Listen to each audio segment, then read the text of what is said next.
2.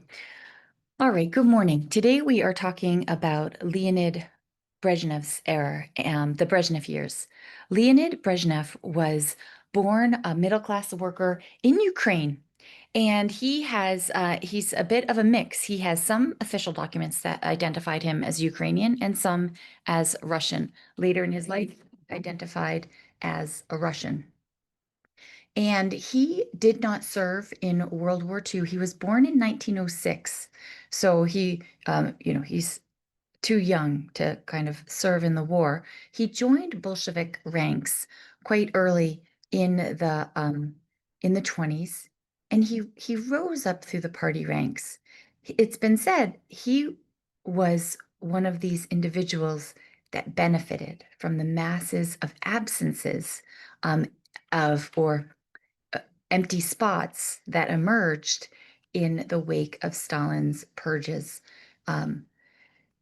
With hundreds and hundreds of thousands of people losing their jobs, they needed new people to fill those roles. And so there were real winners from the purges, and Brezhnev was one of those.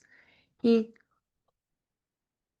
Khrushchev was actually his initial mentor in Ukraine, in getting involved in party things, and he participated in the ousting of Khrushchev. The idea was, as you recall, Khrushchev wanted to institute all kinds of reforms that were going to make the system work better. So from virgin lands to volunteer work days to group self-criticism. There was in what was called harebrained schemes, not to mention that the Soviet Union and its prestige took some real hits on the international scene, especially with the Cuban Missile Crisis in 1962. And so Brezhnev was one of the people that was involved in ousting Khrushchev in what became a bloodless ousting. And that's a difference from Stalin. He was not a dumb person by any means, although often caricatured with his big bushy eyebrows and his manner. He was not dumb, but he was no intellectual. And it's even said that he had the speechwriters.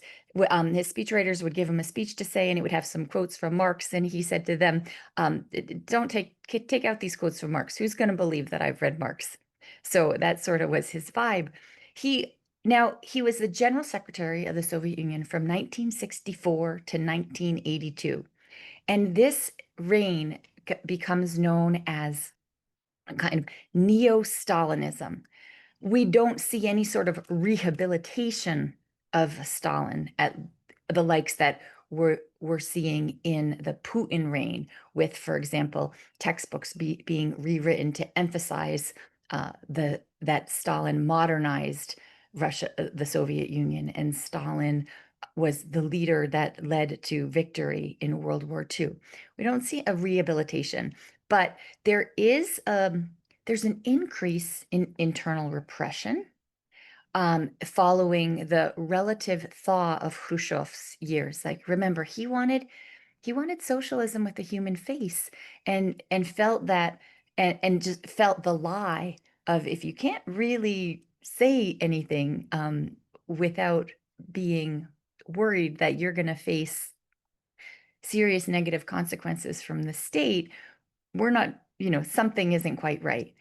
But with Brezhnev, there's a return to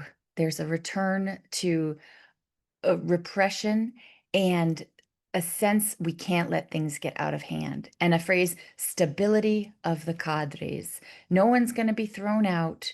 We're gonna have a stable system, and I think that and so we end up having this period that gets to be known as the era of stagflation.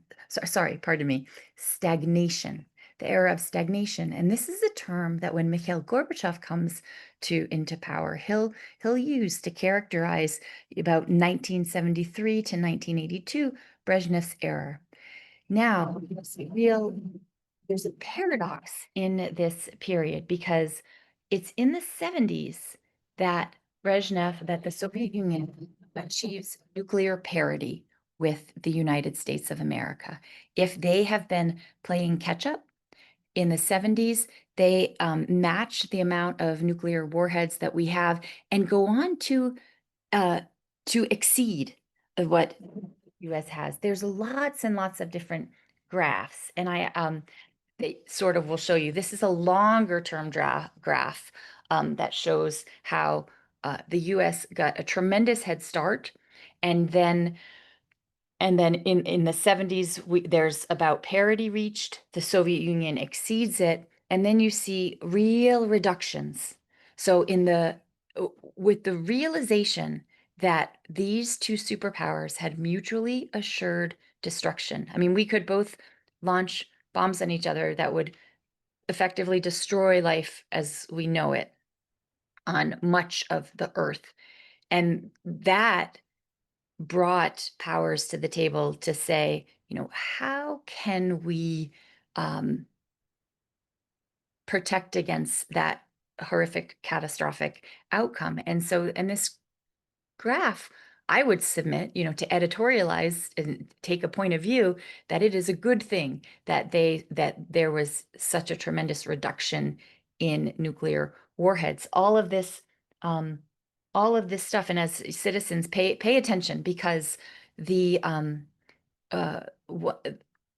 one important nuclear treaty expires in just a few months in here of February 2026, and the idea is, will we renegotiate it? Relations with Russia are currently so bad that we'll have to see what happens in that lane of international cooperation. But so it's in the 70s under Brezhnev that the Soviets attain nuclear parity. But simultaneously, the economy, in all, this is also the period where the Soviet Union starts to fall more and more behind. Now, in fact, the ninth fifth-year plan was actually the first plan where consumer goods production outpaced capital goods production, or things for the military, right? Stalin said we have to catch up. And so much energy went into military preparedness that the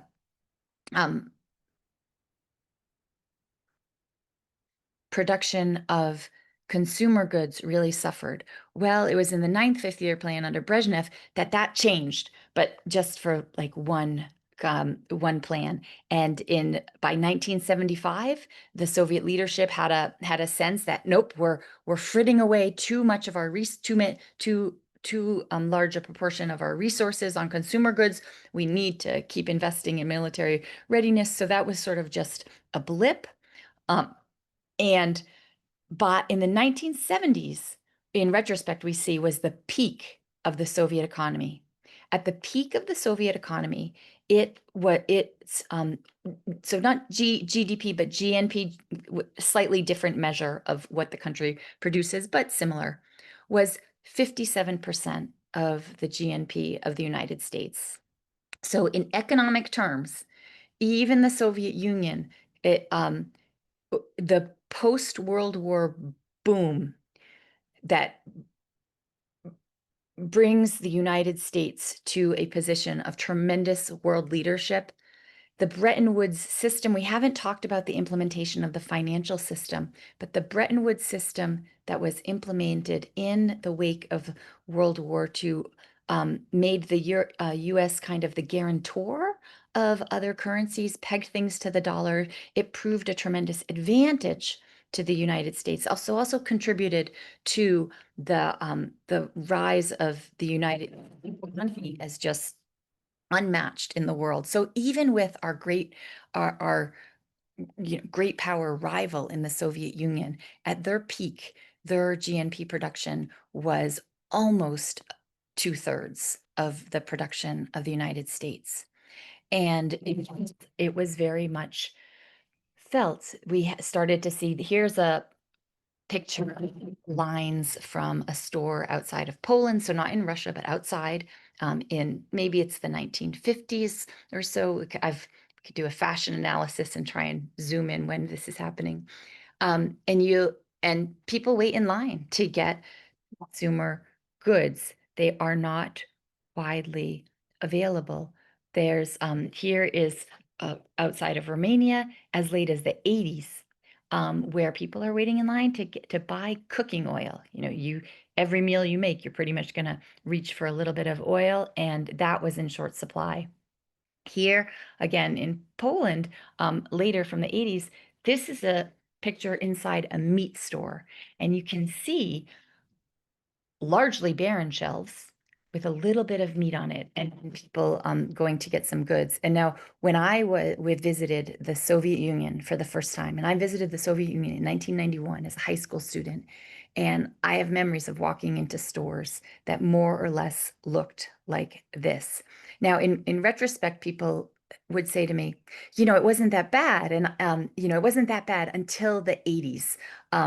Even we had and I wish I had a GoPro on my head for all those early years that early time when I was in the Soviet Union, because by the 90s it was such a different picture, and by the 2000 aughts it was such a different picture from that. And I am left to, his studying history and talking to people that lived during that time to try and get a sense of what it was in the 70s or so.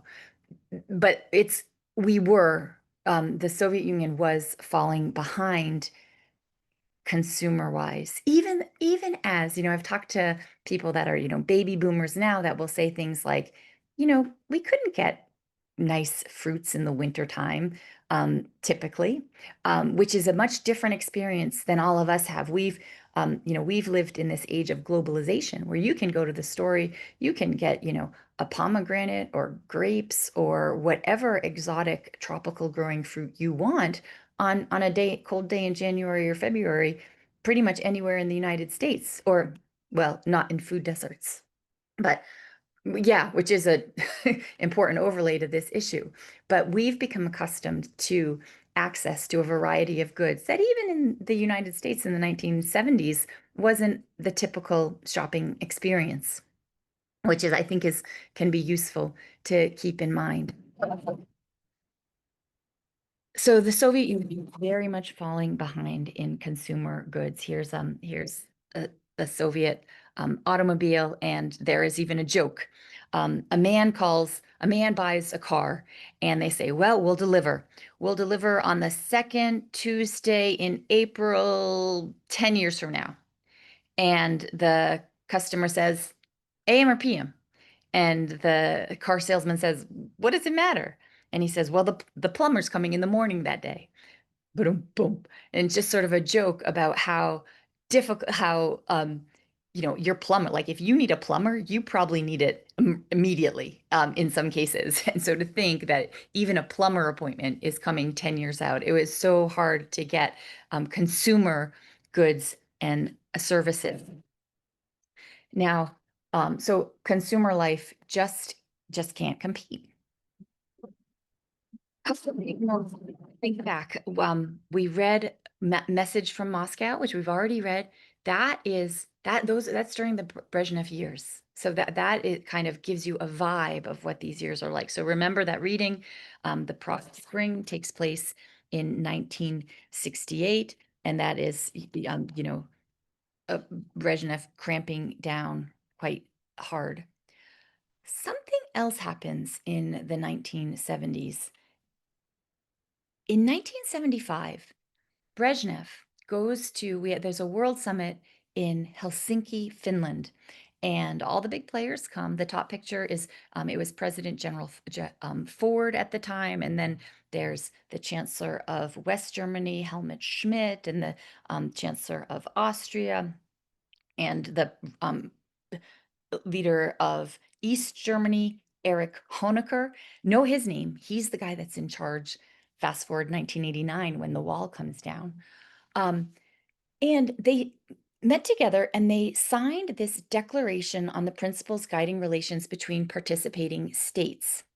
And in it, this is a slide, I'll give you way more words than I typically do, but just to run through really quickly, this is what all these countries agreed to, that there's sovereign equality, respects for rights inherent in sovereignty. Like if you're a sovereign country, there's certain things you get to do with your own country, and other people don't interfere with it. And so, and countries should refrain from the threat or use of force that the inviolability of frontiers, the territorial integrity of states, those are practically saying the same thing. Certainly, the annexation of Crimea doesn't honor those principles at all.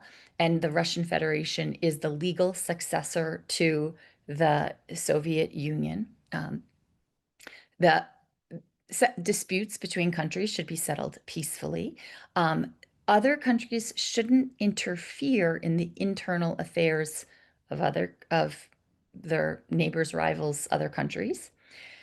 There should be respect for human rights, certain fundamental freedoms, and those fundamental freedoms include the freedom of thought, freedom of conscience, religious or belief.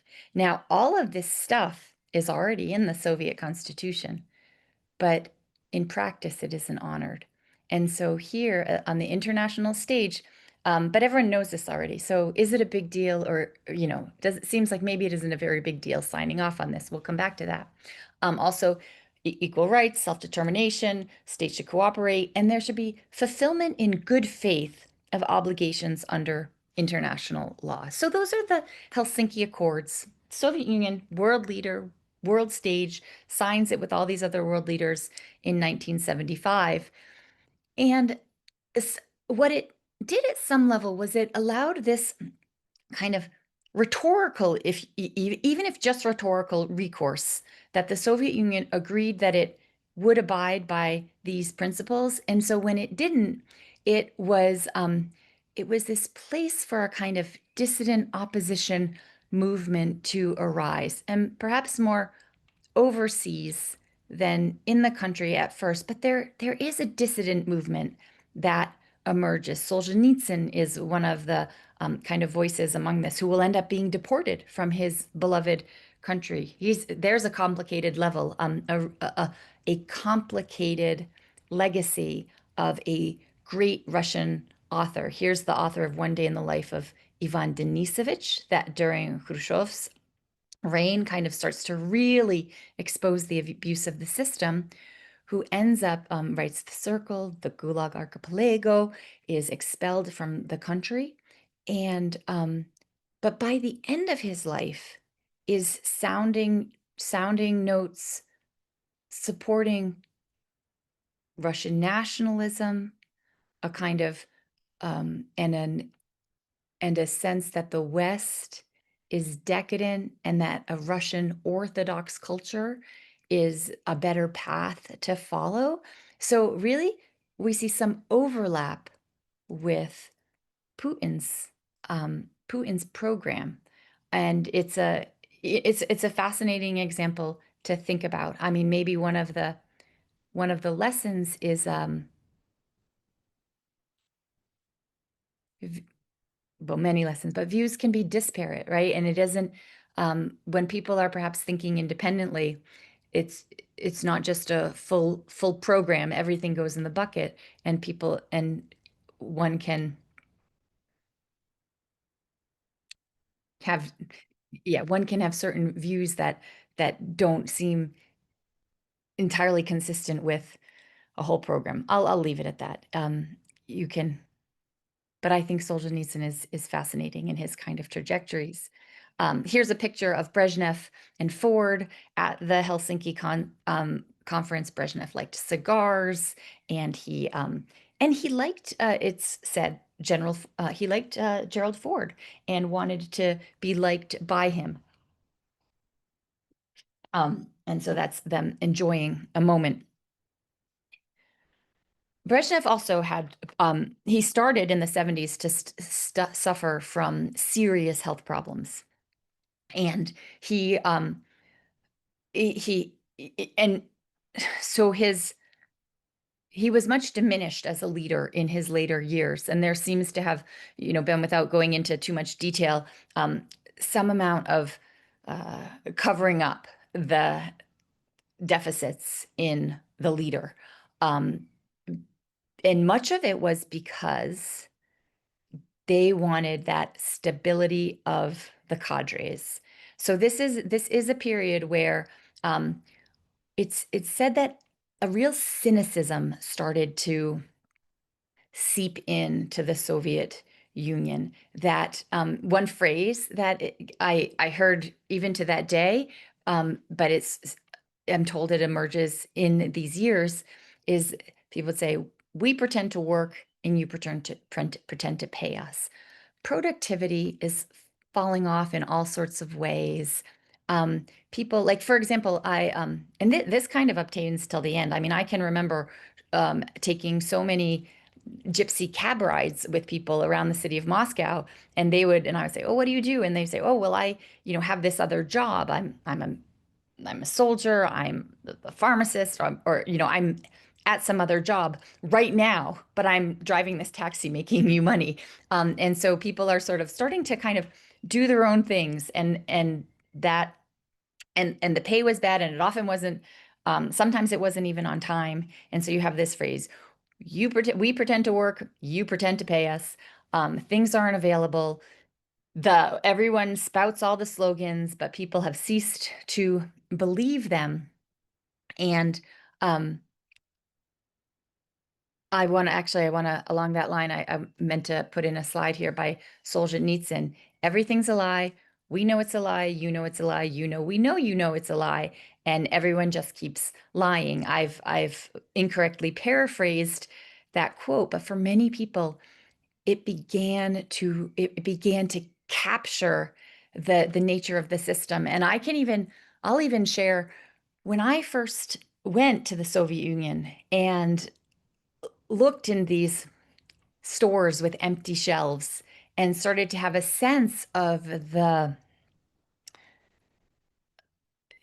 let me not pretend I knew too much about politics and the historical trajectory at that time, but I did have a sense of the promises of socialism, and the reality on the ground was so different. I can remember walking around thinking, gosh, when the gap between rhetoric and the reality is this wide, how does a system hold? We're kind people. We do cruel things. Um, we have we live in consumer abundance. Our store shelves are empty. We're the freest country in the world. If you say something a little bit off, you're in trouble. That kind of, and I really came away thinking, when the gap between the rhetoric of the state and the reality of people's lives is so great, the system cannot hold. Was one of what I felt like a take-home point from the Soviet Union, and that reminds you of this joke, you know, who that I'll tell you again real quickly. Stalin, Khrushchev, and Brezhnev are on a train, and Stalin says, and the train stops, and they say, "Oh, leader, we have a problem." And Stalin says, "Well, who's the conductor? Shoot him and get another conductor in there." And Khrushchev's solution is different. He says, We'll give a pep talk. We can do it. We can get there. You can get this train to work. Let's go, go, go." And then Brezhnev, his solution is, pull down the shade. Let's just pull down the shades and pretend the train is moving. And that this stagnation, not just in the economy, but in kind of what people believed was possible, set in, even among the leadership. This week, you're reading Stephen Kotkin's Armageddon Averted, and it is a telling fact that at the end of the Soviet Union, the people with the best opportunities, and it has become a society where not everyone has access to the same opportunities. There's the nomenclatura, the people that are in the party of high ranks. We even start to see, kind of like in early modern times, they start marrying each other. They start to have kind of dynasties of power within the Soviet hierarchy.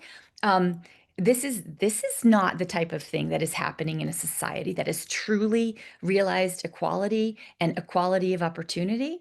But that's what's happening. And Kotkin writes to you about how at the end of the Soviet Union, the people with the best opportunities, what jobs are they taking? They're getting themselves a post in an embassy in a Western country. It's telling. And I want to actually, before we move on, but it is Brezhnev's period, that neo-Stalinism. It comes back where, things won't be that good.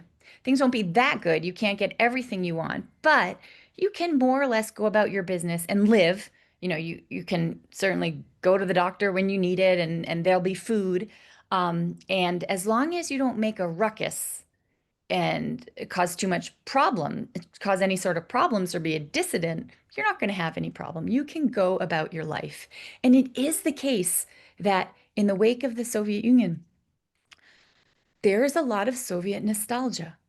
Many people, the 90s were such a a period of disruption and dislocation, the emergence of massive wealth inequality right before your eyes. There was wealth inequality, but the Soviet elite, they kept it. They knew enough to keep it behind closed doors, and it was a small enough group of haves that the vast majority could believe they lived in a equal society. One example, raised as an American, I was always told, you don't talk about money, you don't talk about prices, right? That was the norm.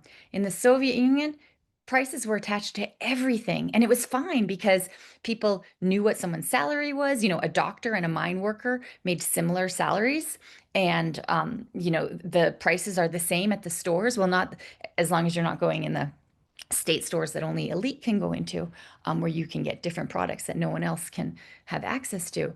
And so it was possible to believe, like, hey, we're all pretty much the same, and we're just getting on and we're making space for our own lives. And so this period is the period for which there's so much nostalgia. This is the period, Putin, what kind of comes of age in, and that he remembers in terms of what to return to.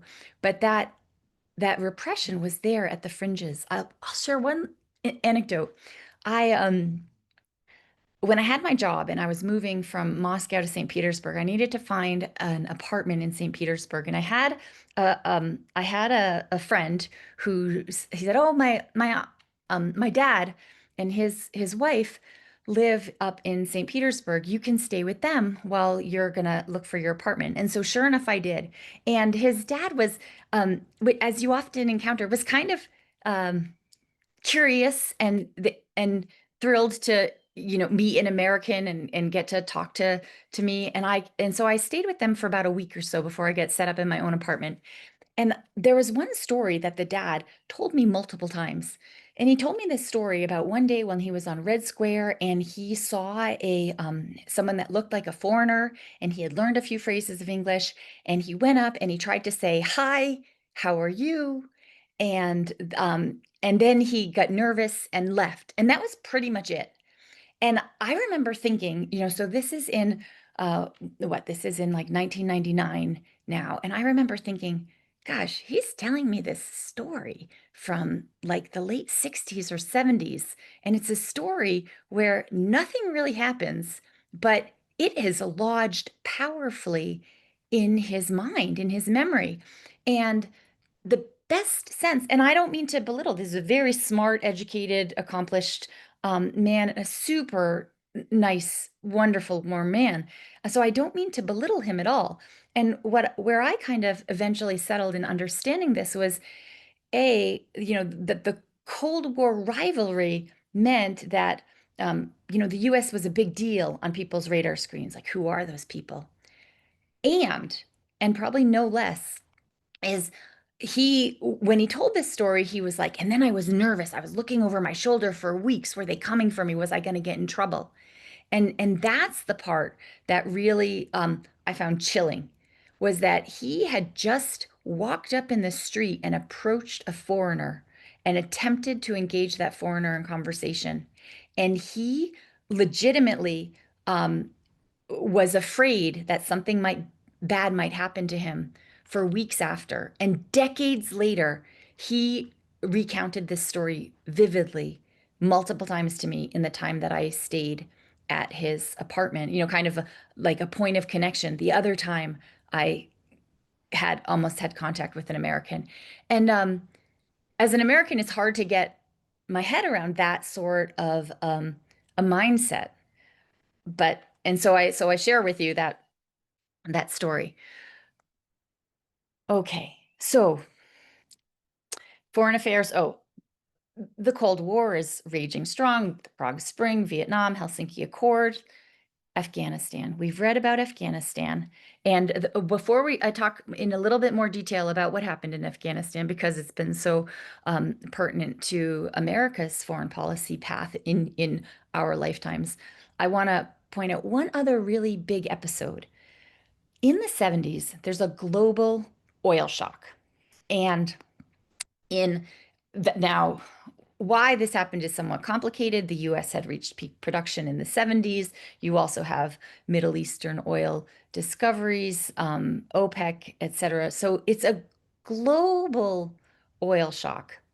And it is the period during what Jimmy Carter is president. There are cars lining up for gas. I've just shown you all these pictures of look at all these people in line to get a consumer product. We don't have that in America, except in the oil shocks in the early 70s, like 73 or so, we do have some of that.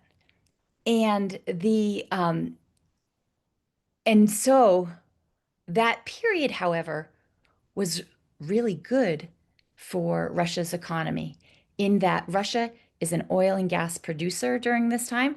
And in the post-war period, it's developing its wells. The US it didn't catch the US in production um, anytime soon, but the so there are pockets in the US like Texas, Oklahoma, the development of the state of Alaska very much depend on oil discovery. But for much of the USA, the oil shocks are bad. Prices are high. You can't get what you want. That period of time is good well, we still have stagnation, but it's a windfall in terms of cash for the Soviet Union. And some people in retrospect think, had it not been for that windfall of cash, the Soviet Union would have been forced to a real reckoning with the inefficiencies and problems in its system earlier, or might not have survived. So some analysts see the oil shocks of the early 70s that injected so much more revenue into the Soviet system as allowing that system to kind of float despite its problems longer than it otherwise would have. It's one idea out there. Um, and so it's this period of economic paradox that, in the Brezhnev era in the 70s, they attain nuclear parity, but they are falling behind technologically. I haven't mentioned at all computers. Computers are becoming a thing, and the United States and the Soviet Union, which has in some ways been more fearful of the wrong people sharing or getting or spilling the wrong ideas to other people, that it's been more focused on controlling information than letting information and ideas flourish, and that in ways that generate innovation. And so it is falling apart in terms of computers. Pay attention to what Stephen Kotkin in Armageddon Averted writes to you about that technological gaps. It is stagnation is setting in terms of consumer products and the overall economy, but it's a wash in oil products. And so it's able to kind of carry on. The In 1980, and I'll cover this when we get to the end, in Poland, there is a major labor movement that leads to a non-communist party controlling trade unions. So pretty much in Poland, much of this, there's a lot of dissatisfaction, as I was saying. And in August 1980, you have a non-communist party that takes control not of electoral positions, but of a trade union, and it forms it. It calls itself non-communists form a trade union. In all the rhetoric, we support labor, right? Think back to much of the early Bolshevik agitation is forming unions, supporting labor. Lenin will get to the point, will say, you rotten trade unionists, you're not a real Marxist, right? But that's kind of an area of organization and activity that is really important to a socialist movement. So you can't say the labor can have no representation. And then, but what happens when a non-communist in the Eastern Bloc actually says, okay, we're here to represent the labor and we're not part of your party? And it calls itself the Solidarity Movement. And it is nonviolent, it is passive resistance. Millions of people join this union in Poland. The Pope John Paul II is Polish. He was the Pope from 1978 to 2005. And we may say, oh, look, the Pope got chosen in a kind of political way, that the church recognized that there was a gap between the promises of human freedom and dignity and what's going on in the Soviet Union and Soviet sphere, and choosing a Polish Pope who had been a labor worker. He'd been a unionist and was even imprisoned in Poland for his activism before he became Pope. And so there's a Polish Pope, and that's maybe sending a signal. The Polish state institutes martial law, and it lasts until 1981. But underground, so in some ways, oh, the Solidarity Movement, it didn't really fail. In retrospect, we say it mattered a lot. And in 1989, that non-communist party won elections. And Poland was really out in front in asserting its independence from the Soviet project. It was December 1990 that Lech Walesa was elected the president of Poland. So we'll leave that Eastern European story there and return to it when I lecture on Gorbachev and the end of the Soviet Union. But now, in our remaining minutes, I want to come back to Afghanistan. And we talked about Afghanistan, or when we read Zinky Boys together. And here I want to kind of really fill in a bit what happened. So Afghanistan is a small country. So here's kind of a snapshot of the Afro-Eurasian ecumene, we might say. And this is a split of, as you know, or there are multiple, unlike the Roman Catholic Church that had one pope that really tried to take care of controlling theology, that split from the Orthodox Church fairly early. It's a whole other history. In Islam, there was never one pope. And so you had various sites of interpretation of the Quran. And early on, one split that emerges, and I say one split that emerges, and it's a very important split, but later there's going to be other kind of Wahhabism and various splits in Islam. So I don't want you to think it's the only split, but the split between Sunnis and Shiites takes place. Shiites have a view of kind of like a direct descendant of Muhammad being a leader in the faith, and that line is more legitimate. And Sunnis don't hold to that belief. Sunni Islam is far more predominant worldwide, as this map shows you. Shiite Islam is predominant in, well, mostly Iran. And then if you look to the right of Iran, there's Afghanistan on the map. And Afghanistan is, you'll see one of the places where you have a real mix of Sunni and Shiite, according to our colors on the map. And so I say this as a preface to say, here we are, we're talking about Marxist ideology and what people's political beliefs. But here we are coming into a part of the world where those religious divides matter in ways that I'm not going to render judgment and tell you what's what, but that's also a dynamic that's part of this society, as well as another layer of dynamics are kind of clans and traditional clan and family and interests in smaller groups. If you'll recall, or in two words, nationalism, this idea that nationalism can kind of vary. We've talked about, a civic nationalism versus an ethnic nationalism.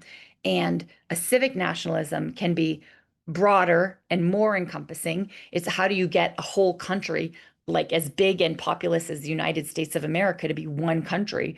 Well, it means it depends on a civic nationalism, right? We don't have to have shared blood to be part of the same country. And so that sort of, those ideas of forming belonging in places that don't have a history of shared nationhood, you didn't have buy-in for that. And so people that get close to power and want to do favors for their own and aren't concerned with the well-being of others, this is not a recipe for a healthy, thriving civic leadership, but it's a way that historically and much of the world has operated. So I want to kind of add those dynamics into our picture as I come in and we start just saying, laying out, oh, what happened in Afghanistan and who was Marxist aligned and who wasn't. That basically that wasn't the whole story. But so the Afghan nation began to emerge in the late 18th century. It was ruled with brief interruptions by a succession of monarchs whose consolidation of power was very challenged. And there were civil wars and there were foreign invasions. Afghanistan is also kind of at the crossroads of this area. When we think of the Great Game, what was the Great Game? Well, Russia had been expanding into part of this world, and then the invasions of Napoleon in Egypt and into Aleppo, well, we'll leave the Crusades centuries earlier, sort of start the West getting really involved in this area. And the England came in and, we beat Napoleon and the English kept moving. And so you have in the north of the Indian subcontinent, and make no mistake, Portuguese gets there in the late 15th century, but British colonialism in India is a phenomenon of the 19th century. They've been trying for centuries, but they don't have that much success. But in the 19th century, British imperialism is more successful. And so you have up in those mountains and the southeastern edge of Central Asia, kind of showing you over here, the Great Game is playing. And England, which is emerging as one of the most Russophobic countries in the 19th century, is kind of trying to have influence in this territory. So it's also kind of at this crossroads of imperial aspirations, which does it no favors to kind of give a short sentence on like colonialism, the legacy of colonialism. So as a result of the Great Game, rivalry between Russia and Britain, Britain exerts influence over Afghan foreign policy. From the 19th century, the Afghans fight a war, the Anglo to get free, and Afghanistan becomes independent from Britain in 1921. It establishes a new monarchy in 1926, and you had a King Zahir Shah is a ruler for life. And here I'm going to move ahead to some. So here's kind of a picture of Afghanistan. Here we have our Soviet republics, Tajikistan, Uzbekistan, Turkmenistan, and then to the south, Pakistan. On the other side of that, India, here we get a little bit of China up there. That's kind of the part of the world that we're in, we come back to another view. Like here's the Central Asian republics of the Soviet Union. Here's Iran. Here's Afghanistan, Pakistan, India, China over here. Um, it's a very mountainous region. Much of it, you have some plains down here in the southwest, but here very mountainous. And we've talked about mountain travel is hard, and so you tend to have a lot of diversity in down to language and belief and customs. This is a graphic really quickly of the Middle East theater of the war, but we won't go into any detail. And we will just, here's a quick leader of like this succession of leaders. So you have King Zahir Shah. He rules from 1933 to 1973.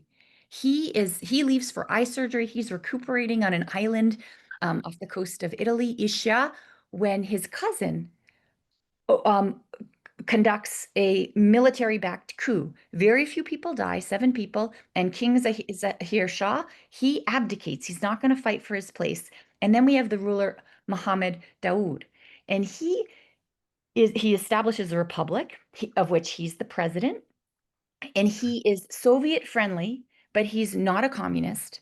Um, and then, so he's in power, establishes a People's Democratic Party of Afghanistan, or sorry.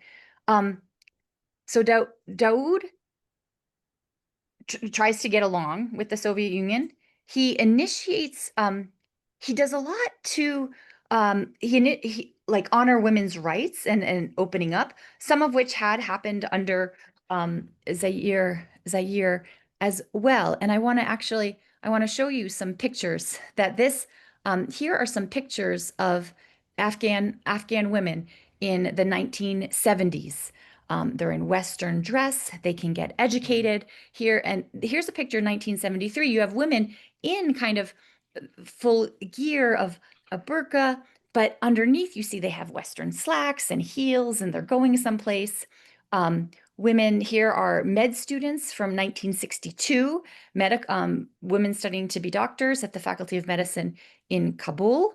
And here's various pictures from education in Afghanistan. You have girls attending an elementary school here. Here's a high school biology class. Here are students, Afghan students at the Polytechnic Institute in the 70s, maybe studying to be engineers. Here's medical students. So this is a picture to have in your mind of Afghanistan. And oh, here's another picture picking up at the airport, and you would encounter women in Western dress alongside women in traditional dress in Afghanistan in the 1970s. And so that was the case. King Shahir Shah wants to engage in modernization. Mohammed Daoud, his cousin who ousts him, also wants to continue that. But he simultaneously runs a deeply nepotistic regime. He rewards his family members, his cronies, people that do him favors. And so you have this deep corruption in the regime that becomes deeply unpopular. He oppresses the opposition to stay in power, and he asks the Soviets for assistance. And at that point, awash in oil money, the USSR was in a position to provide, but they don't want to. There is a real sense in the leadership that this could be a mess. And then Dawood becomes increasingly unpopular with the regime because he doesn't toe Moscow's line exactly. And so that displeases Moscow. He is assassinated by communists in Afghanistan in 1978. Were the Soviets involved or not? I'll leave it as an open question. I don't know the answer to that. And in April 28th, 1978, it's called the Sour Revolution, and we have the communists come to power. And the leader of that then is Nur Muhammad Taraki, his photo in the beginning. Yep, if you've got to go, that's fine. You can catch the rest online. He comes to power. He's an atheist, and he asks the Soviet Union for help, but Kosygin, foreign minister at the time, declines to commit ground troops. Brezhnev also does not want to get involved. They do sign in December of 1978 a Soviet-Afghan friendship treaty, and that saying that the Soviet will defend the Afghan regime against external enemies.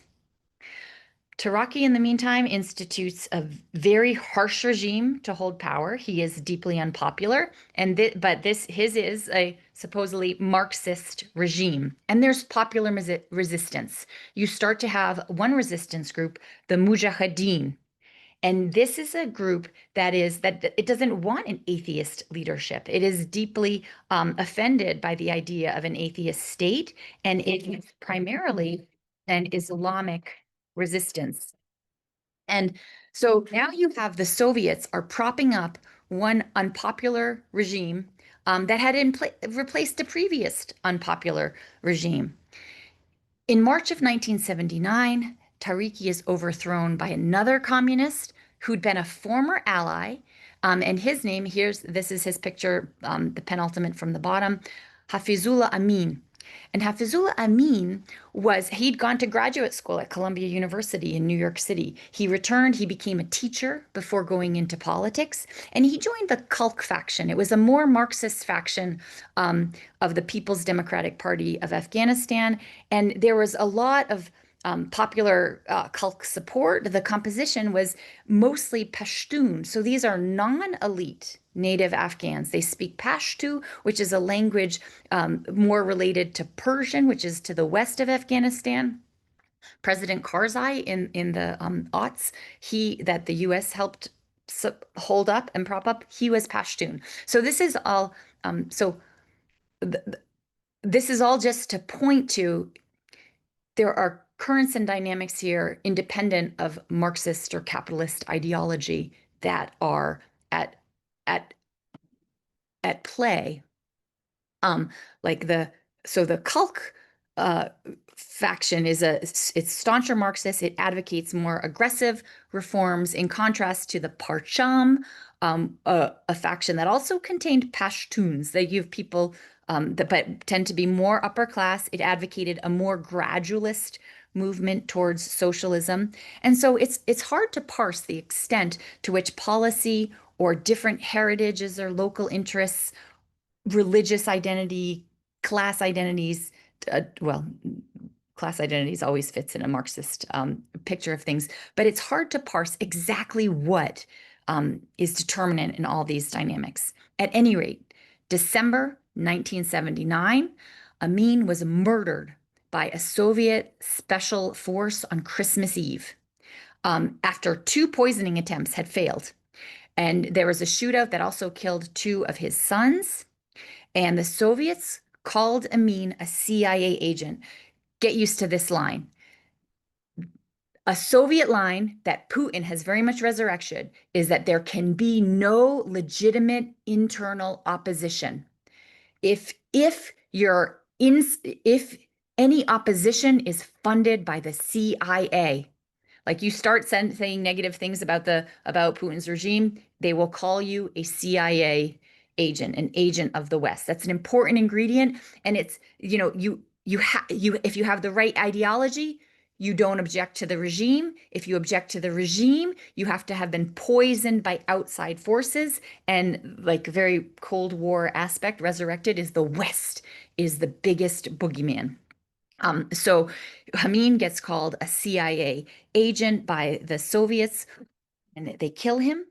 And the Soviets, they called him a CIA agent, but interestingly, his widow goes to the Soviet Union and lives out her days there, saying that they were loyal to the Soviet Union. She doesn't, head and get a place outside of Washington, D.C. Now, the USSR then installs Babrak Karmal on December 27th, 1979, and they invade the Soviet Union. They send Soviet soldiers into Afghanistan the next day to prop up that regime. He comes to power with Soviet backing. He stays in power with Soviet backing. So what does the USA do? The US is shocked by the Soviet invasion of Afghanistan. We'd had this ends détente. We'd kind of been getting along with each other. Oh, and the thing I neglected to mention when I talked about the Helsinki Accords a bit earlier, and the Soviet Union is agreeing to all these things, what do they get in return? Well, they get recognition of Eastern Europe as their spheres of influence, and that the post-World War II borders, the Western world will kind of accept that. And so that they say, well, that's a good step in legitimacy. That's something we wanted. Good. You honor our borders. And so now in 1979, here they are. What happened to honoring borders? We sent soldiers into Afghanistan. And so the US is shocked. And the Carter Doctrine is implemented. And that basically says we are going to be more vigorous in containment policy. And so the US begins to fund this Islamic resistance movement that is fighting the Soviet-backed government in the Mujahideen. So the US is supplying equipment and training to the Mujahideen. But for the first 5 years of this, so like 1980 to 1985, the US works hard to maintain plausible deniability in its assistance to the Mujahideen, but they are described as freedom fighters. Um, in the meantime, there's 1979, you have an Islamic revolution in Iran. The US-backed Shah is deposed. The Ayatollah Khomeini comes to power in the Islamic Revolution. So there's a lot going on in the Middle East that we play a part in, just to kind of maybe have on your radar screen. But back to Afghanistan. So in short, for the Soviet Unions, we can still even ask the questions, is this religious? Is it anti-imperial? What kind of ideology is at play here? But it's in this period in the work that Islamic fundamentalism becomes a major force. From December 27th, 1979 to February 15th, 1989, when the Soviets pulled out, 14,453 were killed. 53,753 were wounded. 417 are missing. And it's estimated that well over 400,000 returning soldiers were sick, either with PTSD or other health problems as a result of their service in Afghanistan. And these are all coming from the book by Michael Graw and Guess, How a Superpower Fought and Lost. So, but there's controversy around those numbers. Now, by 1986, the Mujahideen resistance had attacked the pipeline that brought natural gas from Afghanistan to the USSR. It had made forays into the USSR, even into Tajikistan, which in the late 90s will have its own civil war. Babrak Karmal resigned May 4th, 1986. In 1986, a State Department analysis reported in Foreign Affairs that the Mujahideen was becoming more capable for a number of reasons. Those reasons were: one, its increased firepower; two, increased organizational and political capabilities; three, international support. Were there other resistance movements against the Soviet-backed regime in Afghanistan beside the Mujahideen? Well, yes and no. There's a Panjshir resistance led by Ahmad Shah Massoud, who is known as the Lion of Panjshir, a valley. He becomes a Mujahideen commander. And I'll read you a quote from a Foreign Affairs article by Craig Karp in 1986. He wrote, quote, "In the mountainous region of central Afghanistan known as the Hazarajat, Iranian-supported Shiite groups vanquished the traditional Shiite parties and moved to establish an Islamic Republic administration. While in the past, these groups have fought more against local rivals than against the Soviets, their increasing control has made the Hazarafat a more secure base for resistance forces." Under the Reagan administration, U.S. support for the Mujahideen ultimately evolved into an official U.S. foreign policy doctrine known as the Reagan Doctrine, under which the U.S. will support anti-Soviet resistance movements in Afghanistan, in Angola, in Nicaragua, and elsewhere. The U.S. support for Massoud forces grew considerably in the 1980s. You know, the enemy of my enemy is my friend. We don't like the Soviet Union. They don't like the Soviet Union. We'll help them. That's the equation. And so the major cities, Kabul, Kayart, Kandahar, are increasingly under control of the resistance. And more than two-thirds of Afghanistan's population is beyond the regime control. So we're effectively experiencing state failure. Um, and back in the USSR, in 1986, the Soviet leadership missions and gets a report that it says, although there is no evidence of widespread opposition, there are signs of growing discontent. There have been demonstrations against service in Afghanistan, in Armenia, Georgia, Ukraine, and other republics. So this is how the report that the Soviet leadership is reading itself. Like no big problems, but people in the republics aren't so psyched to go and serve for this. So, um,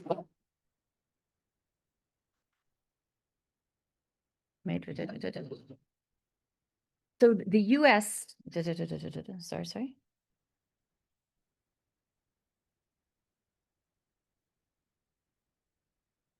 So in May of 1986, the Soviets replace Babrak Kemal. He will die 10 years later in Moscow with a sadistic secret police chief named Mohammad Najibullah. And this is a move that very much stiffened Mujahideen resistance.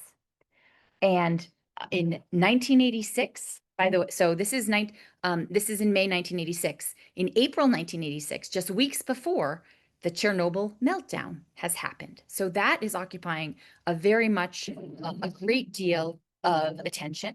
Mikhail Gorbachev is now the leader, and in August of 1986, he gives a speech in Vladivostok, and he describes the Afghanistan war, which is now in its seventh year, as a bleeding wound of the Soviet Union, a very uncharacteristic admission. Something different is afoot.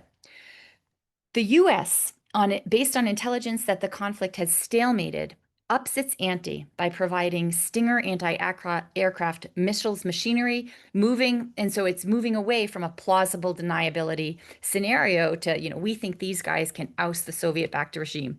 At the same time, though, Gorbachev gives his generals the word to step it up and get it done in a year. We still have a Soviet leader here. In April 1988, the Geneva Accords is signed. Off in Switzerland, the Soviet Union signs saying we will pull out. February 1989, the Soviets withdraw from Afghanistan. In May 1989, so in May 1989, Hungary, emboldened by this clear Soviet failure, announces it would open up its border with Austria. We're going to do more of what we want to do. In June 1989, the Solidarity movement back in Poland, remember we talked about them, is elected into Poland's parliament. Holy bajoli, this isn't supposed to happen. There's elections, but we control them. And now we've got a non-communist that's just been elected to the Polish parliament. It's no longer communist rule. November 1989, the Berlin Wall comes down. We'll revisit this stuff, but the world is changing drastically. There's a world survey of Soviet citizens asked, what was the biggest event in 1989?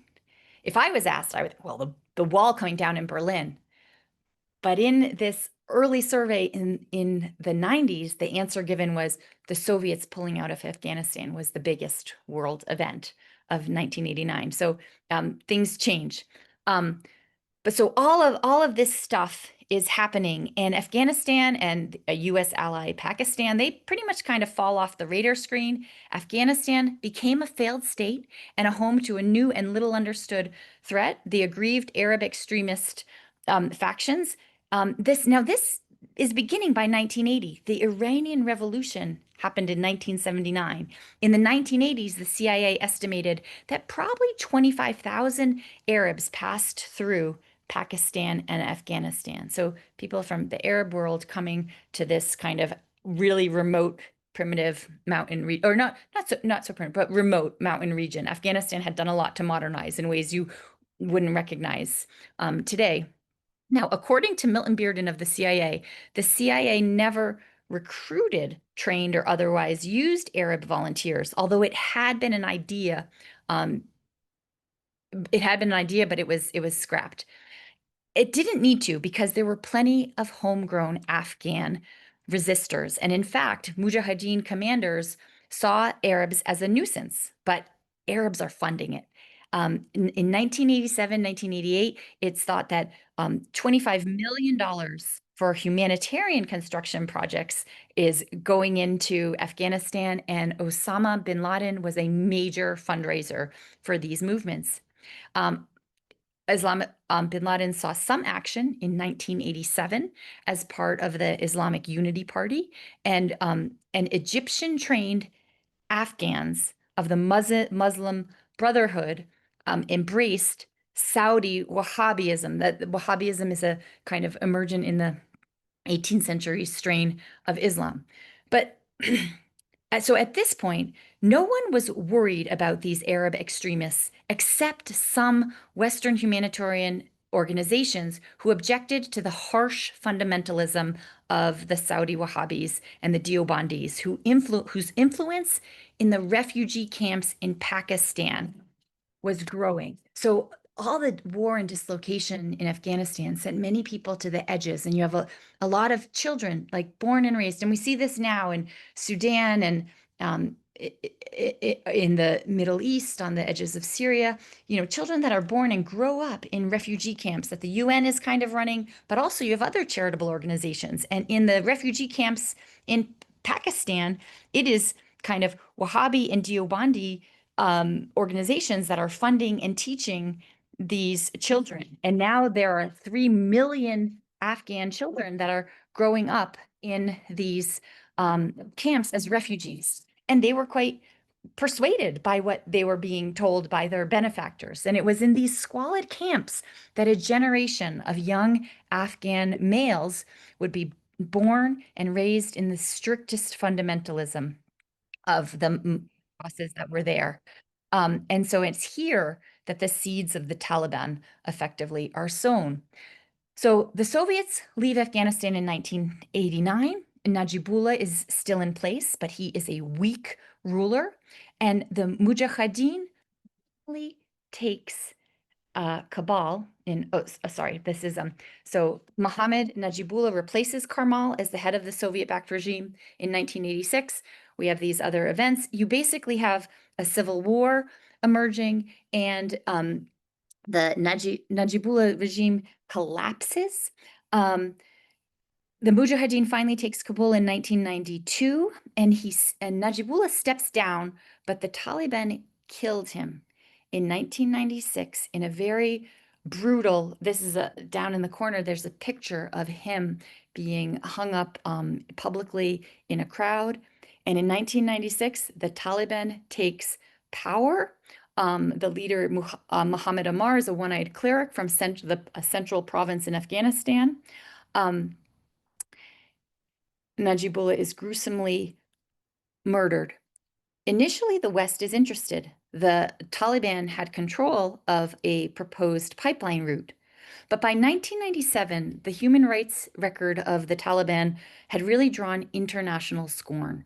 American oil interests were pro-friendly. We'll do business with anyone. We'll do business with anyone, and we really want access to oil and pipelines, so we can deal with that. But many women's groups made the first noises against the Taliban, objecting to their treatment of women. And it's argued that these groups got the ear that Hillary Clinton, the first lady at the time, was quite moved by the reports that women's groups were delivering to Washington, trying to get an ear. And then it's really said that Hillary Clinton may have single-handedly helped say, hey, let's take a harder line with this regime, and helped turn policy against the Taliban. Now, Saudi Arabia, the United Arab Emirates, and Pakistan were the only countries that diplomatically recognized the Taliban. And then, uh, so let's follow bin Laden's trajectory for just a moment. In 1986, he was expelled from Sudan.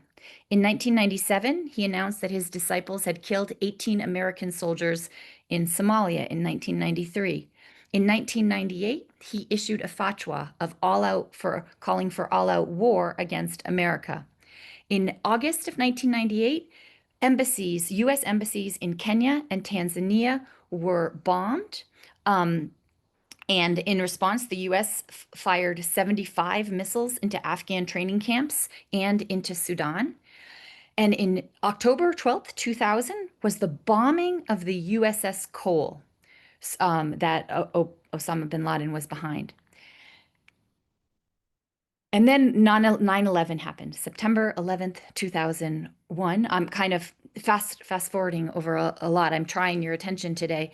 And the US got involved in Afghanistan in order to capture the Osama bin Laden and overthrow a regime that was abetting him. Now I want to show you this picture. The Taliban, when it took power, it declared that the Buddhas of Bamiyan, which were carved Buddhist statues in this mountainous formation in central Afghanistan, they declared these were idols and they destroyed them. They had been standing there since the 6th century. So there was very much a revolutionary ethos. We are going to remake the world as we see fit. Now, here is a kind of quick timeline. What happened? October 7th, 2001. So just not even a month following the September 11th attacks, a US-led coalition to dismantle al-Qaeda and overthrow the Taliban moves in. November 13th, the coalition quickly takes Kabul. Taliban loses Kandahar shortly thereafter. 2004, a US-backed Islamic Republican of Afghanistan is established. Hamid Karzai is elected the president. In 2014, the US announces an end of combat operations. It has been the longest continuous conflict in US history. NATO ends its operation in 2014. But it's not really, but all is not entirely well.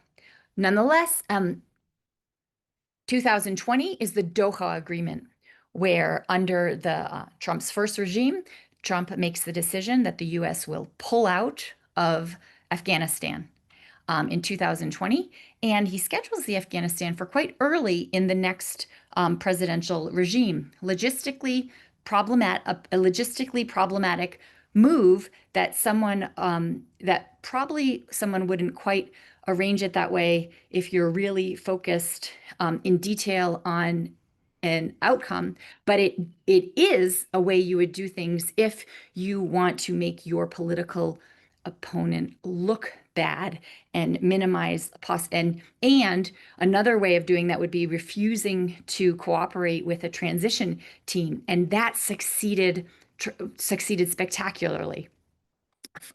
So in 2021 was the final withdrawal of US troops. It was rushed and fairly chaotic. People died, people who had put their lives on the line, Afghan people who had put their lives on the line to help the US mission were very much left in the lurch to this day. Some of them would like to, find themselves in danger and would like to come to America, but America has shut its doors under a new regime. And in 2021, quite quickly, the Taliban comes to power again, and it reestablishes the Islamic Emirate of Afghanistan. I'll just show you a couple of quick pictures. Oh, this is kind of just a slide I made comparing war deaths in Afghanistan, in Vietnam, in Iraq. We don't have time to go into that, but you can come back and take a look at this slide. In 1996 to 2000, when the Taliban was in power, girls were banned from going to school beyond seventh grade. In August 21, when they returned to power, they put a ban on co-education. No more boys and girls can go to school together. In September 2021, the Taliban banned girls going to school beyond grade 7 until there was until March 22nd, and they promised that they would the curriculum would undergo a revision, and there would be they would release an appropriate curriculum for girls. Women that were teaching in Kabul were removed from their posts. Women could not teach or attend Kabul University in the center. In March 2022, it was announced that the promised revision was not released. Schools would stay closed. In December of 2022, girls were banned from taking private courses, and women were banned from universities. So here are some pictures of some boys in school. And here are some pictures of some women waiting. You don't see any high heels beneath the burqas, even young girls. There used to be more freedom about when there could be headdress, and there's more, they've become stricter. And in August of 2024, the Taliban passed a law that it is illegal to hear a woman's voice. Women are banned from speaking in public. Their voices are not an appropriate sound to be heard in public spaces. We'll end it there, and next time, end of the Soviet Union.